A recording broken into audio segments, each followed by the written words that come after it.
Y por lo tanto tenemos que ser conscientes de que para conseguir a un ser humano sano hay que conseguir un mundo animal sano y también un mundo ambiental sano, un medio ambiente sano. Pero a mí, ¿sabes cuál es realmente el microorganismo que más me preocupa de los que hay en estos momentos o de los que puede haber? El que en estos momentos no conocemos, el que no está presente, como pasó con el SARS-CoV-2.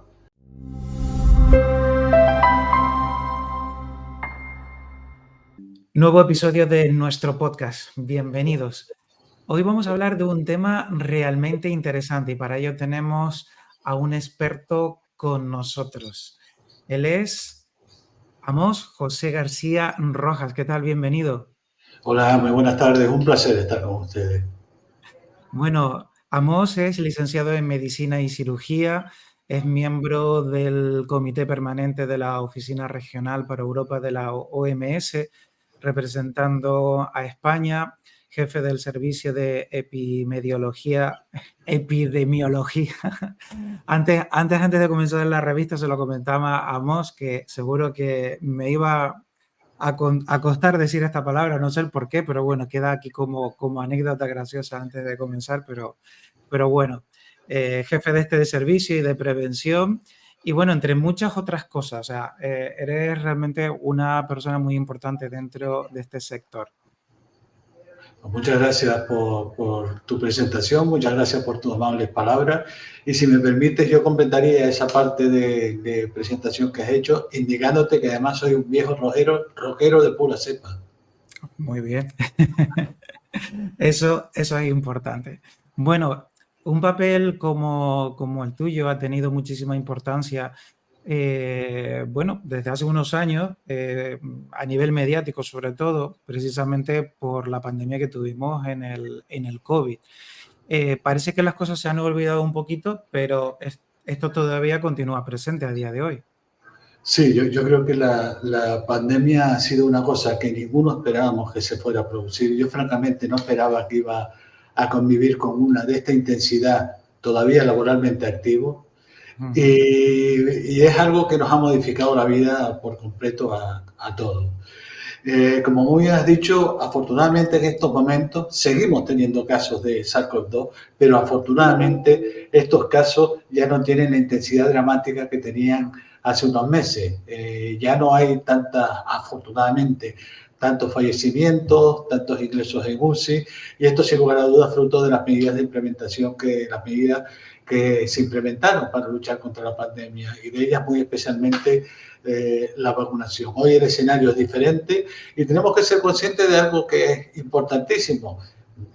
La COVID-19 no va a desaparecer, esto no se va a difuminar, no se va a diluir, va a seguir con nosotros.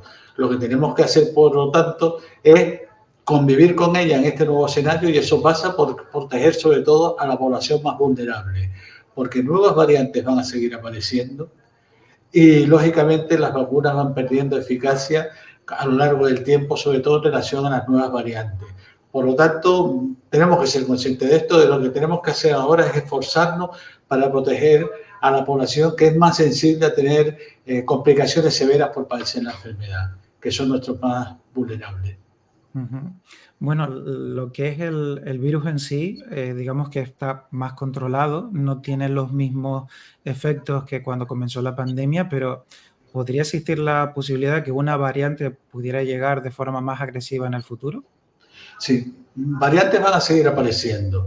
Lo que sí es verdad es que lo razonable, en función del comportamiento de este tipo de microorganismos, es que esas nuevas variantes tengan dos características. En primer lugar, que sean potencialmente más expansivas, con una mayor capacidad de difusión, pero clínicamente más leve. Más leve. Eso es lo habitual que sucede con este tipo de procesos y es lo razonable que pueda suceder con esta variante, con estas nuevas variantes del SARS-CoV-2. Pero repito, esto no quiere decir que para una población débil, desde el punto de vista defensivo, como son nuestros mayores, como son las personas que tienen alguna enfermedad de base importante como inmunodeprimidos, el padecer una enfermedad de estas características puede ser un tema que les afecte seriamente a la salud, y por lo tanto son sobre los que tenemos que potenciar los elementos de prevención. Ujú. Viene a ser un poco como el tema de la gripe, que siempre por estas fechas comienzan las vacunaciones y también quizás por los cambios de tiempo, las personas somos más propensas a enfermar o por lo menos tener nuestro sistema inmune mucho, mucho más débil. Viene a ocurrir casi igual con el tema de la gripe, que convivimos desde siempre con ella. Sí, pero no son dos procedimientos similares, son muy diferentes lo que es la gripe, lo que es la COVID-19, aunque tienen líneas paralelas. Por ejemplo, se transmiten de la misma manera y por lógica, aunque todavía no ha sido así, por lógica, este microorganismo debería tener una mayor presencia en invierno. El SARS-CoV-2, lo mismo que pasa con la gripe, porque son las épocas del año en las que hay una mayor capacidad de difusión de este tipo de microorganismos. Cuando hace frío solemos tender a ocupar espacios cerrados poco ventilados y así se transmite con más facilidad este tipo de virus. Hasta ahora no ha sido así, hasta ahora hemos tenido muchísimos casos de COVID-19, tanto en cualquiera de las 4 estaciones, pero que estamos en pandemia. Es decir, estábamos en un contexto en el que el virus circulaba mucho y eso lógicamente hacía que no hubiera una estacionalidad marcada.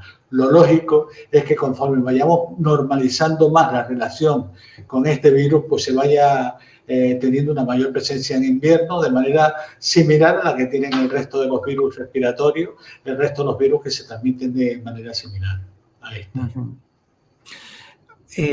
Posibilidades de tener una nueva pandemia, independientemente del tipo de virus que pudiera existir en un momento dado. Entiendo que posibilidades siempre pueden haber, pero con la experiencia que ya hemos tenido, porque como comentaba, quizás no esperabas que todavía en tu vida laboral te encontrarás con un episodio de una pandemia, por lo menos con la magnitud que se vivió. ¿Crees que eso podría volver a ocurrir? Y si ocurriera, ¿estaríamos más preparados para afrontarla y, digamos, pararla de una manera mucho más eficiente? Sí, vamos a ver, volver a ocurrir, es que van a volver a ocurrir. Esto tiene que quedar meridianamente claro. Lo que sí espero, honestamente, es que a mí no me coja laboralmente activo porque otra como esta no la aguanto. Pero vamos a tener más pandemias. Claro que sí. ¿Por qué? Porque se están dando todavía los mismos factores que han podido o que han condicionado la aparición de esta. En primer lugar, el calentamiento global, el cambio climático, que está verificando un cambio en la ecología de presentación de los microorganismos. Y esto, sin lugar a dudas, es un elemento que contribuye a la posible expansión de determinados microorganismos en forma pandémica. En segundo lugar, la pobreza, la cada vez más insoportable distancia que hay entre países ricos y países pobres. La pobreza y todo lo que la relaciona, hacinamiento, etcétera, etcétera, es un elemento tremendamente potenciador del desarrollo de enfermedades transmisibles en explosión pandémica. Luego, la relación del hombre con los animales y con el medio ambiente. No nos debemos olvidar que las grandes crisis sanitarias en los últimos tiempos han estado vinculadas a enfermedades de los animales que han pasado al hombre. Ahí está el ébola, ahí está la viruela del mono, ahí está la COVID-19 y por lo tanto tenemos que ser conscientes de que para conseguir a un ser humano sano hay que conseguir un mundo animal sano y también un mundo ambiental sano, un medio ambiente sano.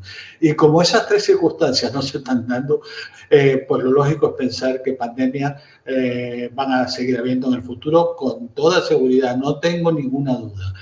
En cuanto a si estaremos más preparados, ojalá estemos más preparados, ojalá.